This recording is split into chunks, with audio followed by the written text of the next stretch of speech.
Welcome to Influential Entrepreneurs, bringing you interviews with elite business leaders and experts, sharing tips and strategies for elevating your business to the next level. Here's your host, Mike Saunders. Hello and welcome to this episode of Influential Entrepreneurs. This is Mike Saunders, the Authority Positioning Coach. Today we have with us Melissa Guller, who's the founder of Wit Wire. She is a course creation expert. Melissa, welcome to the program. Thank you so much for having me. You are welcome. So I want to jump into what you do, but give us a little bit of background on your entrepreneurial journey to this point in your career. Sure. So I used to joke that I never quite knew what I wanted to be when I grew up, but I just kept saying yes to opportunities. So back in college, I actually majored in music and the entertainment industry. And I quickly realized that wasn't quite the right fit for me. I was trying to pursue a passion, which was music. And I realized that it was better kept as a passion and that professionally, I would rather pursue other skills in other industries.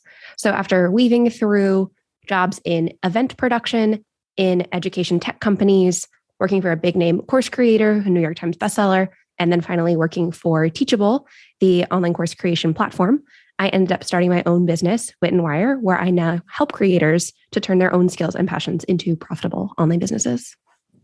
You know, I think there's a big disconnect between people that go, I know a bunch of stuff. How do I monetize it?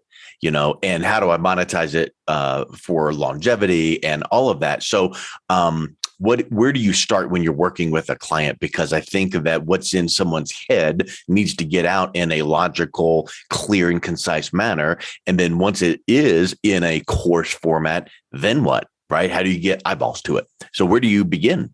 Definitely. So a big difference between a traditional classroom setting and an online course is twofold. First, when you are a kid growing up, you have to go to school. It's just part of the way of the world.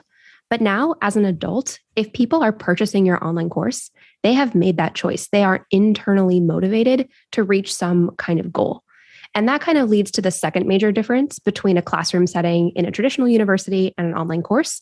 And that is the difference between learning for the sake of getting a job versus almost hiring a course to do a job. So when it comes to choosing a profitable idea for a course, you want to figure out how you can apply your interests and your area of expertise to solve someone else's problem, because the course is going to help somebody bridge the gap between where they are today and where they want to be. So if you can identify that transformation, that inner desire that people are already out there searching for, and present your course as a solution, that's how you can find a truly profitable idea that can scale. And hopefully someone that you're working with already is a thought leader or thinking in terms of, well, I have some clients and I do one-on-one consulting or whatever. So they're already looking in the realm of expanding out their expertise. So what do you have people that already have courses, they just need to polish them up? Or do you have people that are like, I just have this cool idea? I have all points, I think, of I just have an idea to I'm a burnt out service provider. I'm already totally maxed out working with one-on-one clients, which is a great problem to have. Yeah. But the problem with one-on-one work is that your income and your earning potential are capped by your time capacity. And yes, you can raise your rates, but you might hit a certain threshold if you just continue to raise rates. And you may want a more scalable revenue stream. So online courses are a great way for service providers to package their existing knowledge and to really take note of what is it that you do with each client, in what order, and how can you turn that into a signature process as an online course? And that way you can offer either a different price point for people who cannot afford your one-on-one services, or if you want, you can do what I did, which is to really almost get rid of client work altogether. I take on a very limited number of one-on-one clients, but now the majority of my revenue comes in through group programs and self-paced online courses. Yeah. And I think that it helps people bridge the gap between one-on-one must be more expensive because you're one-on-one. And I don't really feel comfortable just going through a course, listening, watching, reading, filling out forms. So that hybrid model tends to be really a nice bridge. Is that what you're finding as well? Absolutely. I think what's interesting is that online courses have been profitable for years, well before the pandemic, but the pandemic made it more comfortable for people to visualize themselves learning online. And now we're just accustomed to hopping on Zoom and learning. So I think that before the pandemic, when I worked for Ramit Sethi, we were selling $2,000, $5,000, $10,000 courses. And it was really just self-paced, no access to the instructor unless you were at those higher tiers, no student community. But I think today, if you're going to pay, I would say really $1,000 and up for most courses, you're looking at some level of maybe one-to-many group coaching with the instructor, potentially a peer-to-peer student community. You're looking for some way to engage with other people. And I actually prefer to be engaged with students because you can help them get unstuck. You get to learn more about their sticking points to make even better curriculum. And I personally prefer that hybrid model because I think it benefits everyone. Yeah. And it creates that sense of community. It creates, even ideas. And so, for instance, if you personally are moderating your group and you're going whatever frequency once a week and you're in there, whether it's, conversations or the live Zoom calls, you're listening for nuances to polish and add and iterate, right? And because maybe you add a module to the course based on the last 4 groups that came through your program. That's exactly what I do. I'm always paying attention to what questions I'm being asked the most frequently or where people are getting stuck. And I think there's this misconception that when you create a course, you do it once and you never touch it again. And although, yes, it is a scalable asset, I think that the best courses are the ones that do have small updates over time, where the creator is paying attention to industry updates, they're paying attention to the needs of their students, and they are making those small tweaks. And I'll add too that with the community, there's a real magic in being able to connect peers to each other. Because I know when I was first getting started in the course creation industry, I didn't know anybody else who was launching an online course. So the fact that I can now connect these members of my community to each other, and they've been able to support each other. Some of them have complementary audiences. Some of them have skill sets that I lack, where they've really brought their own expertise to the group. I think it just really elevates the entire experience. Yep. Yeah, I think so. And plus, people kind of feel like they're going through it with a cohort of colleagues. So what do you do? So one thing that pops into my mind when I'm thinking of this as the outside listening in, looking into that concept, how many people are in a typical group course? Like, for instance, what if it's only 2? Or what if it's 200? Do you make it a minimum or do you cap it? Great question. I do think that setting an enrollment cap is beneficial for both you and your marketing. It's good for you from a capacity perspective. When I was teaching in-person classes, they often said that 20 to 25 is really the maximum that any single instructor can handle. And I think the same is true online because you want to make sure you can get to everyone's questions, leave time for them to do work, and to feel like everyone is getting support from you. But if you only have 2 students, I still see that as a win. Let's say you launch a new online course, it's $500, you get 2 students. The way I see it, you're getting paid to develop your curriculum, to create something truly effective by incorporating their feedback. And you've now earned $1,000 to create this course and to get proof of concept that it will sell again in the future. So I would encourage people not to see 2 students or a small initial group as a bad thing. I think it's a mindset shift around getting paid to develop curriculum and create an asset that you can scale. Yeah, exactly. So let's think about an example. And I know that it all falls on, who is your target audience? What is their struggle? And I feel like too many times people will be tempted to go too wide.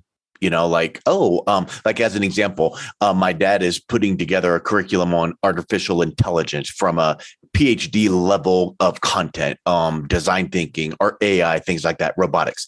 Well, that's a really broad topic. Do you narrow that down into AI for engineers, educate, whatever that, or is the topic itself narrow enough? How do you go about fine tuning that? In the world of course creation, specificity will always outsell a general course. And even if you imagine going to a general practitioner as a doctor versus a heart surgeon, you can imagine that people are always looking for personalized solutions and they're willing to pay more to have something that's personalized. And on top of that, if you do offer something that is niche towards a specific audience, that person will know it's for them right when they see it. So you're able to not only attract their attention, but convert them at a higher rate because when they're reading through and learning about your course, they're really seeing themselves in this. They feel like you're in their head and they will have a higher sense of certainty that your program will work for them. And I know people worry that if they have a really niche product or audience, that it will limit their growth potential. But I have yet to find a creator who has a topic so limited that they haven't been able to sell. One of my favorite stories from when I used to work full-time for Teachable, and I founded and produced their podcast, is this man who runs Master the Handpan, which is this drum-like UFO instrument that didn't even exist until the year 2004. He's one of the leading global players of this instrument and teachers. And he's running a 7-figure business just teaching the handpan. So Wow. there is truly no topic too niche for a course. And if you do happen to max out, I think you'll start to notice, but you would have to be doing like 50K months, I think, or higher to really start to come up against the my niche is too small problem. Yeah. Yeah, that's a really good point. So let's put it this way. There are not enough hours in the day to go into the promotion aspect of it. But let's say the course is created. You then need to promote it. Well, in order to promote it and get attention to it, is there a specific way that the course should be created to get the most attention? Like this is a bunch of PDFs. Or this is, live Zooms once a month where we will go through, or here's some video inside of the PDFs, inside of the, fillable content. What are some of the formats that work best? I think the two biggest mistakes I see when it comes to course promotion, specifically for a new course, are first, people focus too much on the features instead of the outcome. So ultimately, people do not want to watch 72 hours of videos. But when I look at course sales pages and I'm doing audits of people's marketing, that's what I notice they're selling. It's almost like you're saying it's going to take you 72 hours to reach this outcome. Yeah. And that's not what people want. Nobody they're paying you that. to save time. No, they're paying you to save time. They want to get to this outcome faster. And that's a big reason why they're going to pay for your course instead of just watching on YouTube. They want you to put things in order. They want to get it done faster. They want accountability. So people join courses for much bigger reasons than just getting the knowledge that you have. So instead of focusing on whatever the format is, although yes, you can include kind of footnotes because people like to know the experience they're signing up for. Instead, in the marketing, you want to focus on what they are getting in the end. Like even for me, I talk about online course creation, but people don't really want to have an online course. They want a scalable revenue stream for their business that allows them more time and more creative freedom to pursue the work that they like and to also do things outside of work, spend time with their families, support their families. So what I'm selling is the ability to earn more money in less time without burning out working with more clients. So that's what I talk about when I promote my own online program. Now, the other mistake I often see is that people spend months developing the entire course, recording all these videos, doing all of this in solitude without first putting the concept out there and doing what is sometimes called a pre-sale, but what I call a founder's round. So what I believe firmly is that when you are a service provider, you don't deliver an entire service before you get paid. You have your services page on your website, you meet with a prospective client, you tell them what's going to happen, and then you work together to reach that outcome. And for a brand new course, I use what I call conversational selling to do something that feels much more similar to selling services, but instead you're enrolling students into your new course, you're putting your idea out there. Yes, I'm a fan of having your curriculum planned and maybe the first couple of weeks ready to go. But then you're delivering the content almost live with that first group, either live over Zoom or dripping out new recorded videos on a weekly basis. And that way you're able to incorporate their feedback and to end up with a truly effective curriculum. Plus, if you get sales, that's great. That helps you validate demand for the idea. But if nobody buys that course upfront, it doesn't mean the entire idea is bad. It could just mean that you need to position it slightly differently, maybe target a slightly different audience. You could be 90% there. But I think it mitigates a lot of the risk to put the offer out there and get sales and get paid to develop the course instead of doing the opposite where you develop the entire curriculum first. Yeah, that's the temptation is I've got this, brainstorm, I've got this idea and I want to get it out there. But in reality, what if there's nuances from the research in your, founder's launch, as you say, that you need to put in there that will make it that much better. And the temptation again is I want to get momentum. I want to make it happen. So how about this? That becomes then part of the marketing promotion is that first beta group. And then what do you do from there? So do you then say to those people, who do you know who, or then you get your reviews and then you promote the reviews and testimonials and then go out to your traditional marketing and promotions? I think any strategy from there can work. What I think is most important to share is that the first time you promote your course It may feel a little more like selling a service, but that's not how it will always look. When I talk about creating and selling online courses, I call it the course lifecycle method. I believe that you need different teaching and marketing strategies at each stage of growth. And that ultimately, in the third and final stage called automate, you can have a fully self-paced course, or you can include one-to-many elements like weekly group coaching. But at that point, the marketing is much more evergreen. The course itself is an established asset, and that is absolutely what is possible and what most people want. But the reality is it's hard to go from nothing straight there. Instead, I think it's far better to start doing things that do not scale with your teaching and marketing.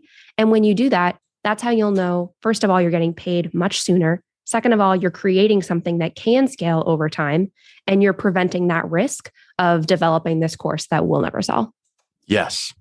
Yeah. And I would think also setting those expectations the right way yourself. Maybe you see the courses out there, learn how to, take your knowledge and turn it into a 6-figure income. That may happen, but why don't you crawl and walk before you run and all of those things. So it's that process. And I think that's the thing that a lot of people just don't take into consideration. We're all in the immediate gratification society. We want it now. So what do you do when you have clients that are like, I've got this idea, the course is almost done, and I just want to get it out there? Well, you got to take it slow. And I think where we end up in common ground is that my strategy may seem like it would take longer to get to that point of scaling, but it's also faster to get to the point of earning. It's just that first round of earning might not be 100 students, because that'll completely depend on your starting audience size. I don't believe you need a huge audience to start selling online courses. But the reality is, if you have built up any kind of online audience in whatever network or format or channel that works for you, you will be able to earn more money more quickly because you've laid a foundation already in your business. At the same time, I think with the course lifecycle method, it just ends up being that you're earning smaller money at first until you start building up that flywheel effect of not only using bigger scale marketing strategies, but also having your earliest students start to refer other people into the program. So it is more of a slow and steady approach in that way, but it is also consistently profitable. Yes. And then at some point, do you find critical mass happens where it's like it just starts going and going because, maybe this, vendor picks it up and people learn about the course, and then more and more people coming in because you're getting the word out there? Absolutely. And in my own programs, students have referred many other students into the program. So the more satisfied customers you have, that is one of the best things you can do for your business. And I think something that isn't talked about enough is the fact that when you do a founders round, where you are doing these things that don't scale, you are giving more personalized attention to those earliest students. Of course, they're going to get better outcomes because they have your help and support. They're going to be those testimonials. But the marketing itself is also a really unique opportunity because buyers like to be first. They like to be trendsetters. So if you're transparent and say, I am starting this new program, you are going to get extra access to me. This is the best ever price that I'll offer. Like, that is not something that people will shy away from. In fact, quite the opposite. They really enjoy it. They'll want to be involved. Yeah. They know that it's not fully developed. So I think skipping that stage is actually doing yourself a disservice. 100%. So I think that this is just such a needed service. People all the time see the make money online and, teaching and educating and corporate training. But so many times, no matter what the topic is, you might have that unique twist to it. You might have an innovation to a certain process or your own thing that you can put your stamp on, that own proprietary process. If someone is listening to this going, you know what, maybe I need to take that hybrid, teaching mastermind model course that we're talking about here, what is the best way that someone could reach out and connect with you, Melissa? I would love to chat more with anybody interested in launching or scaling their own online course. My signature program is called the Course Creator Mastermind, where you can launch your new course within 30 to 90 days. And as you've heard us talk about, that's all about when you will earn the money and then you will develop the course over time. So you'll find that on my website at witandwire.com. Or if you're looking for something free to get started, I'm always asked about my favorite course creation tools. So you can download a toolkit with all my favorite recording, editing, and course creation platforms at witandwire.com/course toolkit. Excellent. Well, thank you so much for your time today. It was a real pleasure talking with you. Thank you for having me. You've been listening to Influential Entrepreneurs with Mike Saunders. To learn more about the resources mentioned on today's show or listen to past episodes, visit www.influentialentrepreneurssradio.com.